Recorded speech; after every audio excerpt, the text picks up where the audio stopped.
Kami, saya ingat, saya dulu bertanya, kenapa orang Cina itu ngitung umurnya itu dari perut ibu. Jadi lahir udah hitung 1 tahun. Kalau kita kan tidak kan, kita kalau lahir ya udah 0 bulan nanti ulang tahun baru 1 tahun. Kalau orang Cina tidak, tapi dia selalu 2 tahun dia jadinya, lebih tua. Di perut udah dihitung.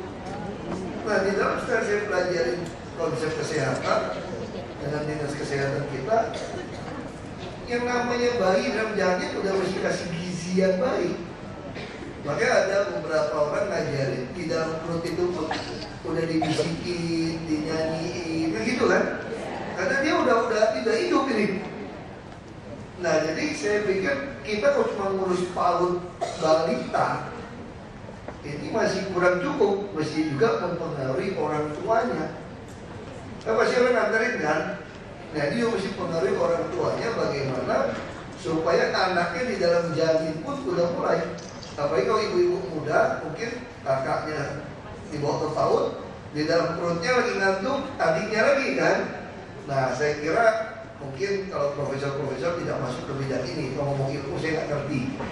Tapi maksud kami kira-kira tugas ibu-ibu pun mesti sampai urusan di dalam perut tadi, mesti sampaikan kepada orang tuanya bahwa anak Anda di dalam ini pun mesti dapat gizi yang baik, juga dapat pendidikan yang baik.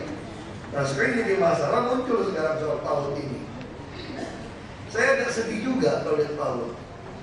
Misalnya PAUD yang didirikan oleh agama A, dan doktrinnya agama A. PAUD yang didirikan oleh agama B, ini agama B. Saya mulai khawatir kalau semua orang, kita bicara jujur, apalagi agama Samawi ya. Kita ini kalau agama Samawi namanya Kristen, Katolik, Islam, Yahudi, ini semua agama misionaris, misi. Kabarkan misi. Salah tidak? Tidak salah. Tapi yang gawatnya kalau kita lupa kita ini hidup berbangsa dan bernegara. Kita tidak boleh ngajarin anak kita ini seolah-olah cuma kita aja yang masuk surga, kira-kira gitu. Sadar, sah-sah saja kalau saya bicara itu. Saya ditanya dari mahasiswa, Bapak yakin nggak Bapak masuk surga? Yakin. Dia masih yakin dong, karena beriman kan. Terus yakin nggak agama lain masuk surga? Ada yang nggak yakin. Wah, harus surga kamu fanatik. Saya bilang tidak salah. Orang Islam pasti bilang di luar Islam tidak masuk surga. Di luar yang percaya Tuhan dibilang kafir. Ya semua agama ya begitu ngomongnya. Memang begitu faktanya kan. Kalau ada sama ya namanya bukan toleransi. Namanya toleransi ya sama. Kita sini saya lihat kita ada beda agama, tafsirnya sama-sama aja, nikmatin aja. Tuhan tidak bedakan. Nah saya mulai khawatir PAUD itu tidak menyampaikan konteks kebangsaan ini. Ini yang mengerikan. Kita bisa bayangkan bisa ada anak-anak balita ditanya nih, Nana, tahu nggak rumahnya si Ahok? Gitu, bisa tetangga saya gitu. Oh tahu, rumah si kafir itu ya Pak ya?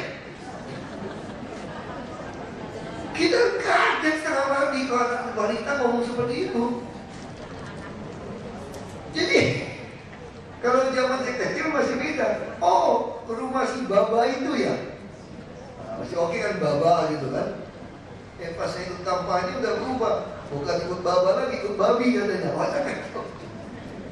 Ini maksud saya ini penting. Nah saya bisa hari ini karena saya punya orang tua itu tidak tahu.